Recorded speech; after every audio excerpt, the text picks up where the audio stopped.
গতকালকে রাতের প্রায় 4টা বাজে বাসায় আসছি। কিছু কাজ ছিল, মানে গত রাতে বৃষ্টি হয়েছিল, বৃষ্টি হওয়ার কারণে আটকায় গেছিলাম, পরবর্তীতে বাসায় আসতে লেট হয়েছে। অ্যান্ড আজকে বের হয়েছে একটু লেটে, ঘুম থেকে উঠতে দেরি হয়ে গেছিল। তো আজকের ওয়েদার কিন্তু খুবই জোস।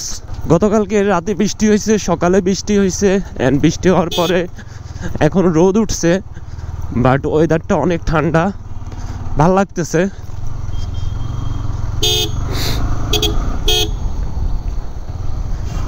তো নোয়াখালীতে আসলে রিসেন্টলি একটা ভাইরাল প্লেস হয়ে গেছে।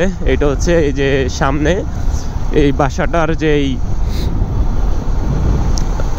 মানে এইখানে সবাই আসলে ছবি তুলে, নোয়াখালীর মেজর অফ দ্য পাবলিক এখানে ছবি তুলে, আর আসলে দেখতেও সুন্দর। তো যাই হোক, এটা মোটামুটি এখন নোয়াখালীর ভাইরাল প্লেস। আছি হাউজিং বালুর মাঠে, আর এই মুহূর্তে যাব আমি কোথায় যাব, আমি এনার্জি স্টেশনে। বাট একটা জিনিসে ভাল লাগে না, সেটা হচ্ছে এই কাদা, অবস্থা খারাপ হয়ে যায়। ও মাই গড।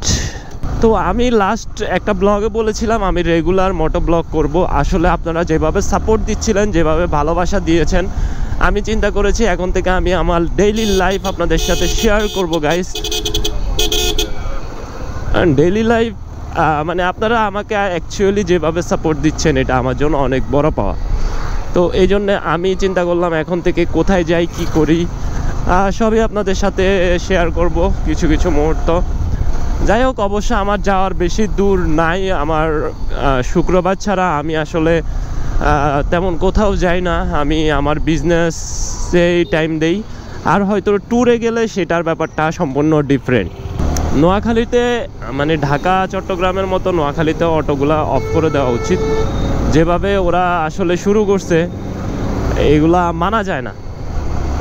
ওদের মানে কোনো বিন্দু মাত্র ট্রাফিক সেন্স নাই, যে কিভাবে কন্ট্রোল করতে হয়, কিভাবে গাড়ি চালাইতে হয়, কিভাবে মানে সিগন্যাল দিতে হয়, এইসব জিনিস ওদের মধ্যে বিন্দু মাত্র নাই গাইস। যাই হোক, প্যারা নাই, চিল।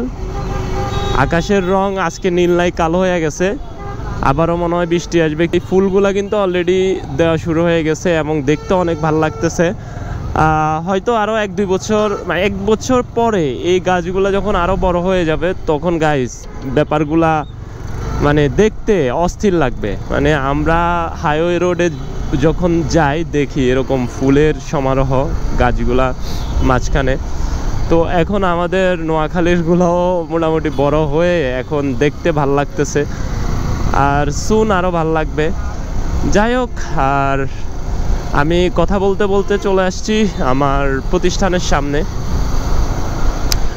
তো মূলত আমার এই এনার্জি স্টেশন আপনারা অনেকেই জানেন যে সার্ভিসের জন্য এখন পর্যন্ত বাইকারদের যে আস্থার জায়গা, সেটা কিন্তু অলরেডি মন জয় করে নিতে সক্ষম হয়েছে আপনাদের ভালোবাসা, আপনাদের আস্থার জন্য।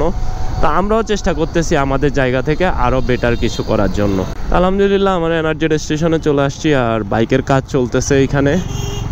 আলহামদুলিল্লাহ, বাইকের সার্ভিস চলতেছে। তো যাই হোক, আজকে এখন এখান পর্যন্ত আসি এনার্জি স্টেশনে। আপনারা জানেন সকল ধরনের আধুনিক প্রযুক্তি, ট্রেন টেকনিশিয়ান, এবং সেই সাথে হচ্ছে সকল ধরনের original Mobil filter, after market product সব কিছু অ্যাভেলেবেল আছে। তো যাদের এসব জিনিস দরকার, সার্ভিস দরকার, তারা চলে আসবেন এনার্জি স্টেশন।